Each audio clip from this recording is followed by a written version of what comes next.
నమస్తే. నేను మీ Ashok Kumar. Welcome to our channel. Nara Chandrababu Naidu గారు ఆంధ్రప్రదేశ్ ముఖ్యమంత్రి. ఆయన యొక్క విజన్‌కి దేశం మొత్తం ఫిదా అవుతుంది అని చెప్పడంలో ఎటువంటి ఆశ్చర్యం లేదు. ఇదైతే వాస్తవం గూడా. దానికి ఉదహరిస్తూ ఒక మాట అయితే చెప్పగలను. గతంలో బాబు గారు సీఎంగా ఉన్నప్పుడు 1994, 95, 96 ఆ ప్రాంతంలో 2004 వరకు ఆ గ్యాప్‌లో ఆయన ఇచ్చినటువంటి విజన్ ఏందంటే 2020కి ఆంధ్రప్రదేశు ఈ దేశంలో కల్లా ఒక స్థాయిలో ఉంటుంది అని చెప్పినాడు.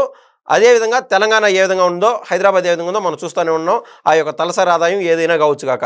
ఇవాళ నేను నారా చంద్రబాబు నాయుడు గారిని ఉదహరిస్తూ ఎందుకు చెప్తున్నానంటే, ఆయన సరికొత్తగా తీసుకొస్తున్నటువంటి విజన్ ఏందంటే, కొత్తగా క్వాంటమ్ వ్యాలీ అంటున్నాడు, ఏఐ అంటున్నాడు, రకరకాల కాన్సెప్ట్‌లు.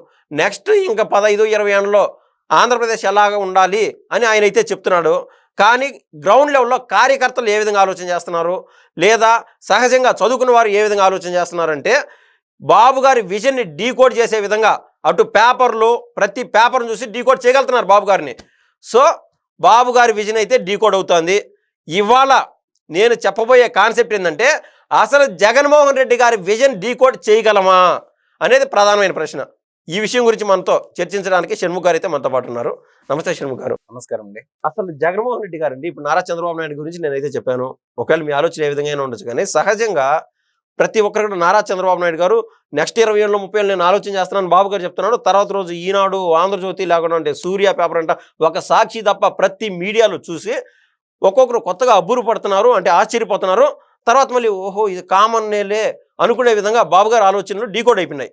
ఇప్పుడు నాకు సరికొత్తగా అండి జగన్మోహన్ రెడ్డి గారి గురించి నేను అడుగుతున్న కొన్ని ప్రశ్నలు. ఒక శాంపుల్ ఎగ్జాంపుల్ ఆయన ఆలోచనని నాకైతే పోస్ట్ మార్టం చేసి మీరు చూపించే ప్రయత్నం చేయండి. ఒకటి, మొన్నటికి మొన్న మద్యం కుంభకోణం అంటానే ఉన్నారు. ఏ వార్త చూసినా కూడా వాస్తవంగా బోర్ కొట్టే రేంజ్లో అయిపోయింది.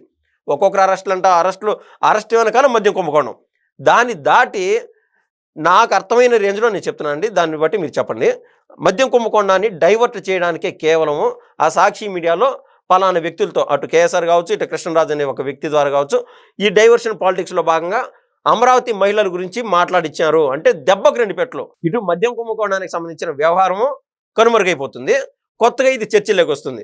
దాంతోపాటు అమరావతికి సంబంధించింది డిఫేమ్ అవుతుంది. ఈ గ్యాప్లో మళ్ళీ అనుకోకుండా ఆయన అనుకున్నటువంటి కాన్సెప్ట్ బూమ్రాంగ్ అయ్యి కేఎస్ఆర్ అరెస్ట్ అవ్వడం జరిగింది. దాన్ని మళ్ళీ కప్పిపుచ్చుకోవడానికి మళ్ళీ సాక్షి కార్యాలయాలు తగలబడిపోతాయని చెప్పి ఆయన మళ్ళీ ట్వీట్ చేయడం జరిగింది.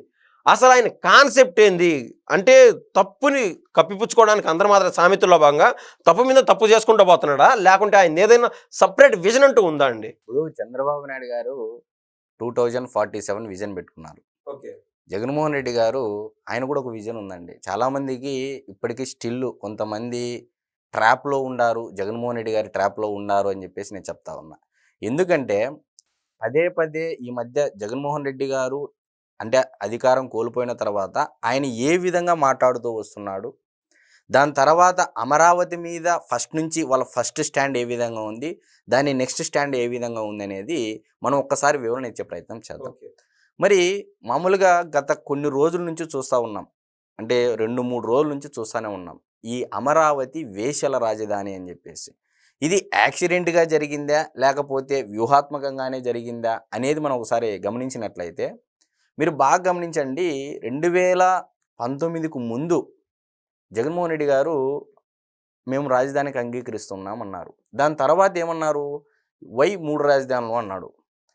సరే 3 రాజధానులు కాస్త ఏమైనా కేంద్రం నుంచి గెజెట్ ఇప్పించి కొన్ని ఏమన్నా చేశారా, ఎక్కడైనా ఇటుక పేర్చారంటే లేదు. సరే అటు ఉంచండి. ఇప్పుడు అమరావతిని ఆ 5 ఏళ్లలో 2019 నుంచి 2024 మధ్య కాలంలో ఏమన్నారు, అమరావతిని కమరావతిగా చిత్రీకరించారు, భ్రమరావతిగా చిత్రీకరించారు. కానీ ఇక్కడ ఫ్యాక్ట్ ఏంటంటే, వాస్తవం ఏంటంటే, ఈ అమరావతి ప్రాంతం అనేది మేజర్గా రిజర్వ్డ్ కాన్స్టిట్యుయెన్సీ, దళితుల కాన్స్టిట్యుయెన్సీలో మేజర్గా ఎక్కువ ఉంది అమరావతి అనే రాజధాని, కోర్ రాజధాని. ఏ కాన్స్టిట్యుయెన్సీస్ ఉన్నాయండి అక్కడ? చుట్టుపక్కల ఈ అమరావతి చుట్టుపక్కల అటువైపు వేమూరు, ఇటు పత్తిపాడు, ఇటు నందిగామ, ఏవండి ఇవి రిజర్వ్డ్ కాన్స్టిట్యుయెన్సీస్ కాదా?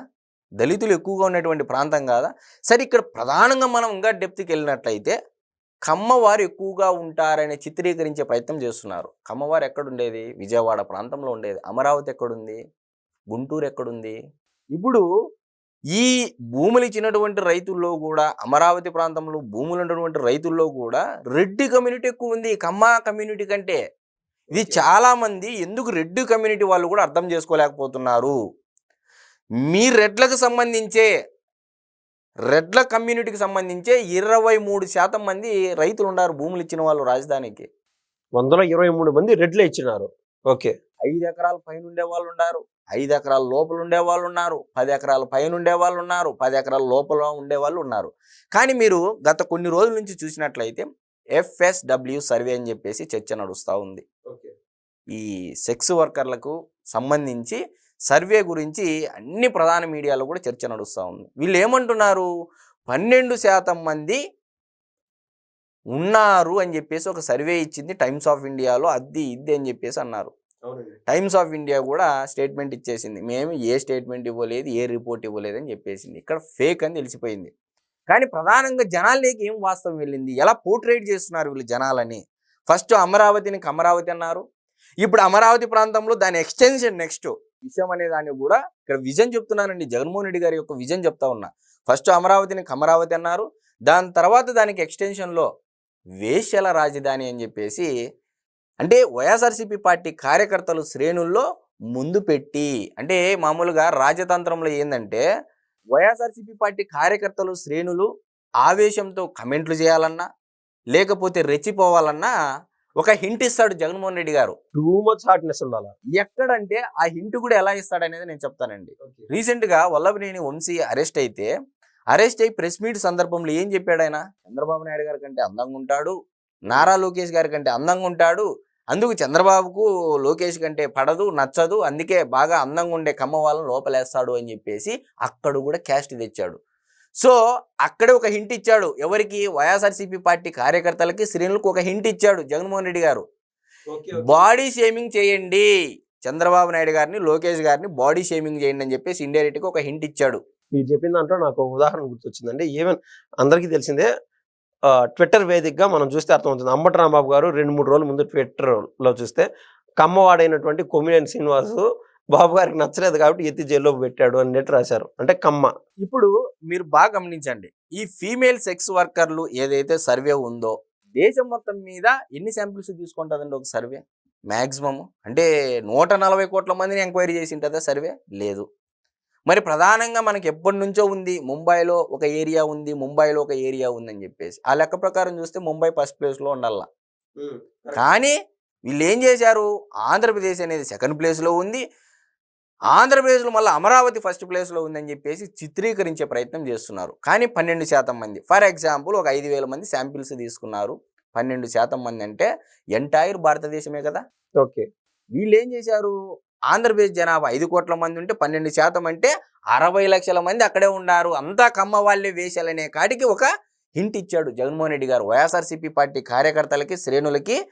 మహిళల అనే ఫ్రంట్ లైన్ ఒక లైన్ పెట్టేసుకొని వేశ్యల రాజధాని అని చెప్పేసి ఇండైరెక్ట్గా ఒక సామాజిక వర్గాన్ని, ఎంటైర్ మహిళా సమాజాన్ని టార్గెట్ చేశాడు జగన్మోహన్ రెడ్డి గారు. అంటే అక్కడ మీరు చెప్పే ప్రకారం అటు కమ్మోళ్ళు ఉన్నారు, ఇటు సైడ్ ఎస్సీలు ముఖ్యంగా దళితులు ఉన్నారు. మొత్తం మీద 33,000 ఎకరాల్లో దాదాపు 24,000 ఎకరాలకు సంబంధించి 1 ఎకరా కంటే తక్కువ ఇచ్చిన వాళ్ళు ఉన్నారు కదండి. నేను అదే చెప్తున్నానండి. ఇప్పుడు ఏం చేస్తాడు ఇప్పుడు జగన్మోహన్ రెడ్డి గారు, దళితులకి జగన్మోహన్ రెడ్డి గారికి సంబంధం లేదు అని చెప్పేసి కొంతమంది మేధావులతో అంటున్నా, మేధావులు కాదండి మేధావులతో జస్టిఫికేషన్ సర్టిఫికేషన్ ఇచ్చుకునే ప్రోగ్రామ్ చేస్తారు. అట్ ఏ టైం ఇది జరుగుతున్నప్పుడే ఇష్యూ, అట్ ఏ టైం కొంతమంది మేధావులతో రాజకీయ విశ్లేషకులతో జగన్మోహన్ రెడ్డి గారికి దళితులకి ఏం సంబంధం అండి, వేశ్యల రాజధాని అన్నారు, వేశ్యలంతా దళితుల్లోనే ఉంటారని చెప్పి కొంతమంది పెయిడ్ మేధావులు వస్తారు. అంటే వైసీపీకి సంబంధించి వాళ్ళే, వైసీపీకి ఫేవర్గా మాట్లాడే వాళ్ళే జస్టిఫికేషన్ ఇస్తారు తప్ప, నాకు తెలిసి ఇది ఎవరు ఇప్పుడు నేషనల్ సుమోటోగా తీసుకుంది, మహిళా కమిషన్ కూడా సుమోటోగా తీసుకుంది, మేము ఇది చాలా సీరియస్గా ఖండిస్తున్నామని చెప్పేసింది అని మహిళా కమిషన్ స్పందించిన తర్వాత ప్రతి ఒక్క నాయకుడు కూడా దీన్ని వ్యతిరేకంగా ఖండిస్తున్నాడు, రాజకీయాలకు అతీతంగా పార్టీలకు అతీతంగా. కానీ స్టిల్ ఇప్పటికీ జగన్మోహన్ రెడ్డి గారు ఏమంటున్నారు, కేసీఆర్ గారిని అక్రమంగా అరెస్ట్ చేశారు, టార్గెట్ చేశారు అంటున్నాడు. క్లారిటీగా జగన్మోహన్ రెడ్డి గారు ఉన్నారండి. స్టిల్ మళ్ళా ఎలక్షన్లోకి వస్తే అతన్ని చేసే పనులు ఇప్పుడే చెప్తున్నాడు. ఇది ప్రజలు గమనించాలి అని నేను అంటున్నా. ఈ మధ్య కాలంలో కూటమి ప్రభుత్వం గెలిచిన తర్వాత జగన్మోహన్ రెడ్డి గారు ఓడిపోయిన తర్వాత ఆయన ఇచ్చినటువంటి స్టేట్మెంట్ చూడండి. రాజతంత్రంలో బంటులను ముందర పెట్టి కొడితే అంటే ఆ యొక్క సింహాసనాన్ని కొట్టచ్చు అనే వ్యూహంతో వ్యక్తిత్వ హననం అనేది ప్రధాన ఎజెండాగా పెట్టుకున్నారు. సో ఇక్కడ ప్రధానంగా నేను చెప్పేటువంటి అంశం ఏంటంటే వల్లభనేని వంశీతో హింట్ ఇచ్చాడు. లోకేష్ గారిని, చంద్రబాబు గారిని వ్యక్తిత్వ హననం చేసేయండి అని చెప్పేసి శ్రేణులకు, కార్యకర్తలకు ఇచ్చాడు.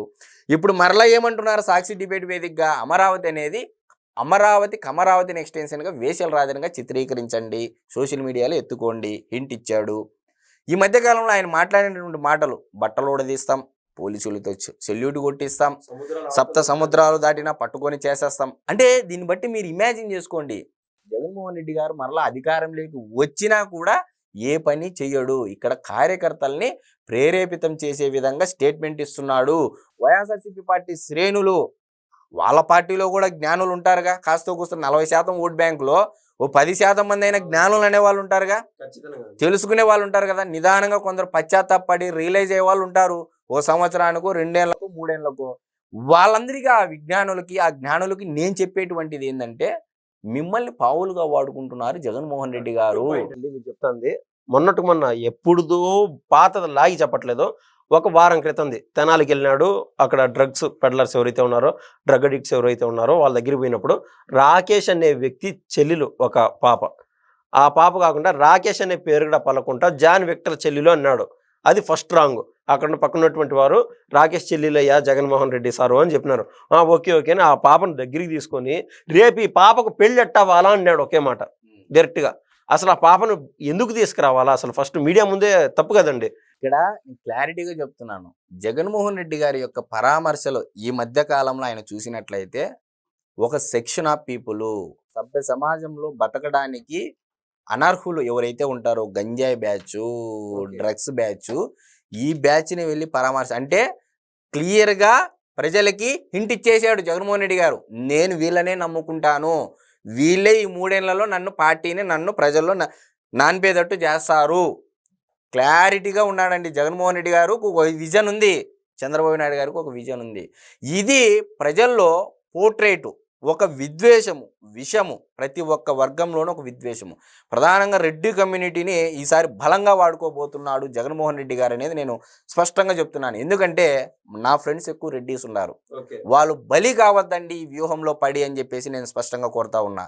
మీ రెడ్డి కమ్యూనిటీకి సమాజంలో కొంత గొప్ప పేరు ఉంది.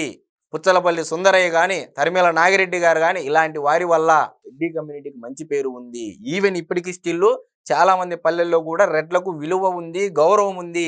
జగన్మోహన్ రెడ్డి గారి యొక్క ట్రాప్లో పడి దయచేసి మీ యొక్క కులానికి, వారి యొక్క రాజకీయ స్వలాభం కోసము, స్వార్థం కోసం చేసే వ్యూహాలలో బలి కావద్దండి, నిజాలు తెలుసుకోండి అని చెప్పేసి నేను చెప్తా ఉన్నాను. ధన్యవాదాలండి.